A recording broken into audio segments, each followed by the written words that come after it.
అందరికీ నమస్కారం. డాక్టర్ విష్ణురావు వీరపనేని, శ్వాస హాస్పిటల్. మనం ఈరోజు ఈ వీడియోలో మాట్లాడుకునేటటువంటి విషయం ఏంటంటే ఆస్తమాకు ఆధునిక వైద్యం, దాని మీద ఉన్నటువంటి అపోహలు.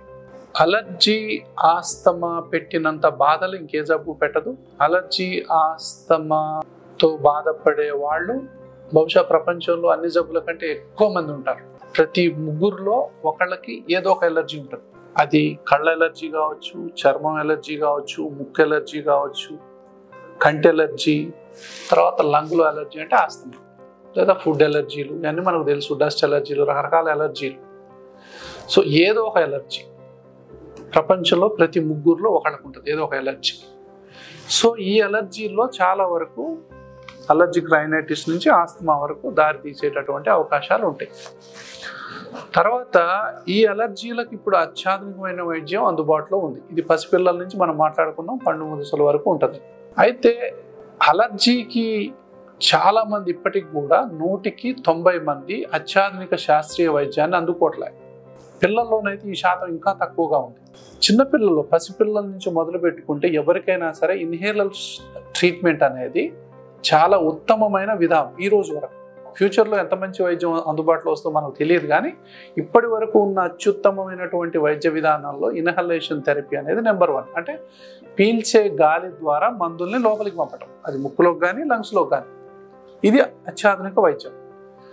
ఒక చిన్న పిల్లవాడు వస్తాడండి, సంవత్సరం ఉంటాయి, 2 సంవత్సరాలు ఉంటాయి, కొంతమంది 6 నెలలే, కొంతమంది 3 నెలలే ఉండొచ్చు. ఎవరినైనా సరే మాటికి జలుబు చేస్తుంది, మాటికి దగ్గు వస్తుంటుంది, మాటి పక్కలు ఎగిరేస్తారు, పాలు తాగాలంటే ఇబ్బంది పడతారు, గొంతులో కుయ్ అని సౌండ్లు వస్తుంటాయి. ఫస్ట్ డయాగ్నోజ్ చేసేది మదరే. పాలు తాగలేకపోతున్నాడు సార్, రొమ్ముదులు పెడుతున్నాడు సార్ అంటారు. తల్లికి కానీ తండ్రికి కానీ, అటువైపు వాళ్ళకి కానీ ఇటువైపు వాళ్ళకి కానీ ఎవరికైనా అలర్జీ ఆస్తమా లక్షణాలు ఉంటే, అంటే తుమ్ములు, జలుబు, దగ్గు, ఆయాసాలు, ఇలాంటి మాటికి జలుబు చేయటాలు ఉంటే చిన్నపిల్లవాడికి వచ్చిందని అర్థం. అయితే చిన్నప్పటి నుంచే 3వ నెల నుంచే మొదలవుతుంటుంది. ఇక మనం కొంతమంది దీన్ని 30 ఏళ్ల వరకు అట్నే చూస్తుంటారు. ఏ మందులు వాడుకుంటే ఏదో ఒకటి టానిక్, ఏదో గోలు వేసుకుంటా కాలక్షేమం చేస్తూ ఉంటారు. కానీ చిన్నపిల్ల 3వ వయసు నుంచే కూడా మనం ఇన్హలేషన్ థెరపీ వాడవచ్చు అనే విషయాన్ని కనుక మనం తెలిస్తే ఆశ్చర్యపోతాం. 3 నెలల పిల్లలకు ఇన్హేలర్సా, 6 నెలల పిల్లలకు ఇన్హేలర్సా? ఏం సార్ మీకు ఏమైనా పిచ్చా? పెద్దోళ్ళకు వాడే ఇన్హేలర్ పిల్లలకు వాడతారు సార్ ఎవరన్నా అంటారు. డాక్టర్లతో వాదన, గొడవ పెట్టుకుంటారు కొంతమంది. అసలు ఆస్తమా అనే పేరింటే ఏడుస్తారు. దయచేసి అలాంటి అభిప్రాయాలని తీసేయండి. చిన్నపిల్లల్లో ఈరోజు 20 నుంచి 30% మంది పిల్లలు, ముఖ్యంగా మహానగరాల్లో అలర్జీ ఆస్తమాతో బాధపడుతున్నారు. వాళ్ళ ఊపిరితిత్తులు ఈ విధంగా అవుతున్నాయి చిన్నపిల్లల నుంచే. తల్లికి ఏమన్నా అలర్జీ ఉందా, ఆస్తమా ఉందా, ముక్కు దిబ్బడు ఉందా, సైనస్ ఉందా, బ్రాంకైటిస్ ఉందా, అది పడట్లేదా, ఇది పడట్లేదా, లేకపోతే తండ్రికి ఉన్నాయా ఈ లక్షణాలన్నీ, లేకపోతే వాళ్ళ తండ్రికి ఉందా, వాళ్ళ అమ్మకు ఉందా, ఇటు ఉంటే వీళ్ళ అమ్మకు ఉందా, వీళ్ళ ఎంత దూరమైనా కావచ్చు, ఎవరికైనా ఉందా, ఉంటే వీళ్ళల్లో ఉండే అవకాశాలు ఉంటాయి. ముందలా చూడండి. సో అప్పుడు వాళ్ళకు మూసుకున్నట్లయితే మనం ఈ విధంగా చేసే వైద్యం ఇప్పుడు ఇన్హలేషన్ థెరపీలో అందుబాటులో ఉంది. ఇన్హేలర్ మీద అనేకమైన అపోహలు ఉన్నాయి. ఇందులో ఒకటి తాత్కాలిక ఉపశమనాన్ని కలిగించేవి, ఒకటి మనకు ఈ విధంగా దీన్ని కంట్రోల్ చేసేవి, లోపల ఎలర్జిక్ ఇన్ఫ్లమేషన్ని కంట్రోల్ చేసేవి, దీన్ని రిలీజ్ చేసేవి. 2 రకాలు ఉన్నాయి. కొంతమంది తాత్కాలిక ఉపశమనం కలిగించే మందులే నెబులైజర్ల ద్వారా వాడుతూ ఉంటారు జీవితాంతం. ప్రతిరోజు నెబులైజర్ వాడుతున్నారు. సంవత్సరం పిల్లల నుంచి మొదలు పెట్టుకుంటే అది 10 ఏళ్ల పిల్ల, 15 ఏళ్ల పిల్లల రోజు నెబులైజర్ పెట్టుకుంటున్నారు అంటే ఎవరైనా వాళ్ళకు అసలు సిసలైన వైద్యం జరగనట్టే లెక్క. ప్రతిరోజు ఎవరైతే సాల్బ్యూటమాల్ ఇన్హేలర్ కానీ, ట్యాబ్లెట్ కానీ, టానిక్ కానీ వాడుతున్నారంటే వాళ్ళకు అసలు సిసలైన వైద్యం అందనట్టే లెక్క. వాళ్ళు ఇక్కడ ఉన్నారా, అమెరికాలో ఉన్నారా, ఎక్కడున్నా అనవసరం, వాళ్లకు సరైన వైద్యం అందట్లేదని అర్థం. సరైన వైద్యం అందాలంటే ఇక్కడ అందాలి, ఇక్కడ అందాలి, ఇలా అవ్వాలి, అవి తీరాలి. అది ఎంత తొందరగా అయితే అంత మంచి రిజల్ట్స్ ఉంటాయి. సో ఇది చెప్పటమే శ్వాస హాస్పిటల్ గత 35 సంవత్సరాల నుంచి చేస్తున్న ప్రయత్నం. ఇంత చిన్న విషయం చెప్పడం కోసం ఇన్ని సంవత్సరాలు కొన్ని వందల మంది డాక్టర్లు అవగాహన కలిగించినా కూడా ఇంకా మిగిలి ఉండే సమస్య ఏదైనా ఉందంటే అలర్జీ ఆస్తమానే. అంత కామన్ ప్రాబ్లం ఇది. దీంతో అంత బాధపడుతున్నారు. ప్రతి కుటుంబం నరకం అనుభవిస్తారు. అలర్జీ ఆస్తమా ఉన్న పిల్లల్ని కదిలిస్తే కన్నీరే. అసలు ఈ పిల్లల్ని ఎందుకు సార్, ఈ పెళ్ళి ఎందుకు చేసుకున్నాం, ఈ పిల్లలు ఎందుకు అన్నాం అని బాధపడే వాళ్ళు కూడా ఉన్నారు లోపల. అంత ఇబ్బందులు పడతారు.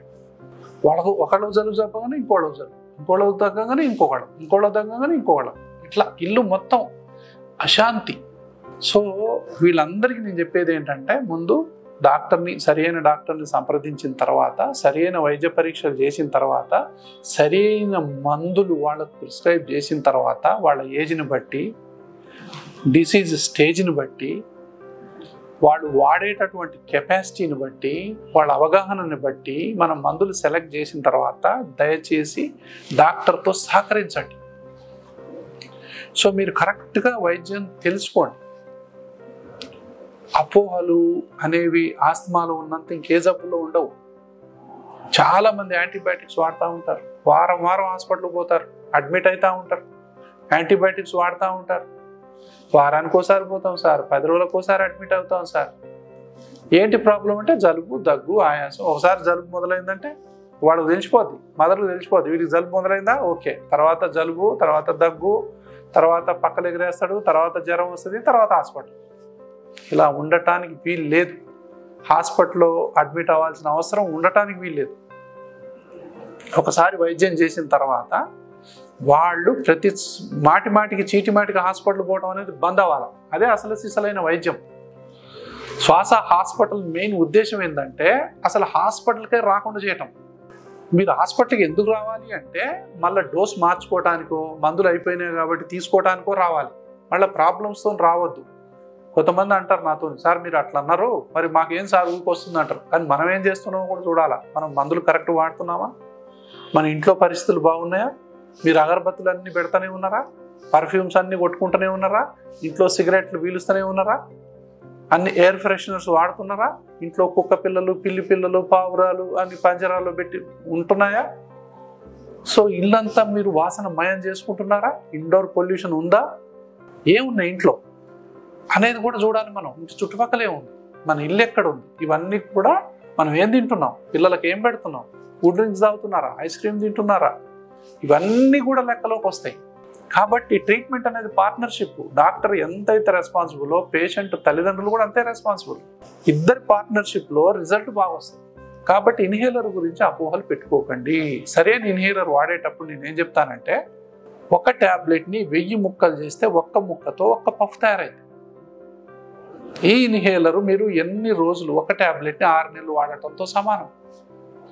లేకపోయినట్టయితే మీరు వాడే సిరప్స్లో అదే ఉంటుంది మందు, మీరు వాడే ఇంజెక్షన్లో అదే ఉంటుంది, మీరు వాడే ట్యాబ్లెట్లో కూడా అదే ఉంటుంది, ఎక్కువ డోసులో ఉంటుంది, 100 డోస్ ఎక్కువ ఉంటుంది. ఇన్హేలర్లో అంత తక్కువ డోసు ఉంటుంది. కాబట్టి ఇన్హేలర్లు అనేవి అత్యుత్తమమైనవి, సురక్షితమైనవి, తర్వాత అవి ప్రభావవంతమైనవి. అంటే పని బాగా పనిచేస్తాయి.